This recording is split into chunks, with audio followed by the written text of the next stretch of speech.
દાહોદ મુખ્ય જિલ્લા આરોગ્ય અધિકારી દ્વારા જુવેનાઇલ ડાયાબિટીસ કાર્યક્રમનો પીએસસી રેટિયા ખાતેથી શુભારંભ કરાયો। આ તારીખ 24/12/2025 બુધવારના રોજ સાંજે 5 કલાક સુધીમાં આરોગ્ય અને પરિવાર કલ્યાણ વિભાગ જિલ્લા પંચાયત દાહોદ હસ્તક પ્રાથમિક આરોગ્ય કેન્દ્ર રેટિયા ખાતે મુખ્ય જિલ્લા આરોગ્ય અધિકારી ડોક્ટર ઉદય ટીલાવતના વરદ હસ્તે ટાઈપ 1 ડાયાબિટીસ એટલે કે જુવેનાઇલ ડાયાબિટીસ કાર્યક્રમનો શુભારંભ કરાયો હતો।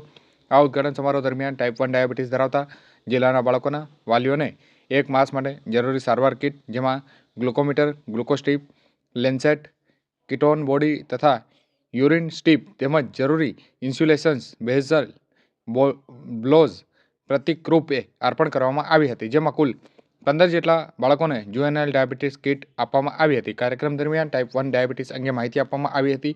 આ એક કાયમી રોગ છે જે કોઈપણ ઉંમરે થઈ શકે છે અને ખાસ કરીને 5 થી 7 વર્ષ ઉપર કિશોર અવસ્થામાં વધુ જોવા મળે છે। આ એક ઓટો ઇમ્યુનસ રોગ છે જેમાં ઇમ્યુલિન બનાવતા સ્વાદુપિંડના બીટા સેન્સ નાશ પામે છે અને ઇમ્યુલિન ઇન્જેક્શન જ તેની અસરકારક સારવાર છે। બ્લડ શુગર નિયંત્રણમાં ન રહે તો કીટો એસિડોસિસ તથા ચેપી રોગ જેવી જટિલતાઓ પણ થઈ શકે છે।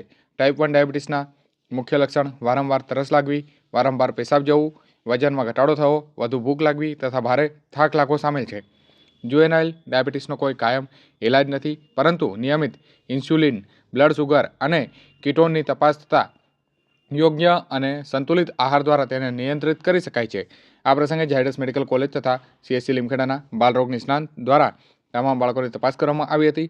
ઝાયડસ ડોક્ટર શૈલેષ રાઠોડે જણાવ્યું હતું કે આવા બાળકોને કોઈપણ તકલીફ થાય તો તાત્કાલિક ઝાયડસ હોસ્પિટલમાં આવતા અનુરોધ કર્યો હતો, જ્યાં તમામ સારવાર મફત મળી રહી છે। મુખ્ય જિલ્લા આરોગ્ય અધિકારીએ બાળકોના વાલીઓને નિયમિત સારવાર, પોષણયુક્ત આહાર તથા નિયમિત તપાસ કરવાની અપીલ કરવામાં આવી હતી। આ કાર્યક્રમમાં અધિક જિલ્લા આરોગ્ય અધિકારી ડોક્ટર ગિરિવર બારિયા, ઝાયડસ હોસ્પિટલના અધિક્ષક ડોક્ટર શૈલેષ રાઠોડ, જિલ્લા આરસીએચઓ ડોક્ટર અશોક ઢાભી, બાલરોગ નિષ્ણાંત ડોક્ટર પ્રત્યુષ રોઝ અને ડોક્ટર કાશ્મીરા, પીએસસી રેટિયાના medical officer doctor Jayshree Rose, RBSK team, લાભાર્થીઓ, બાળકો અને તેમના વાલીઓ અને આરોગ્ય કર્મચારી ઉપસ્થિત રહ્યા હતા।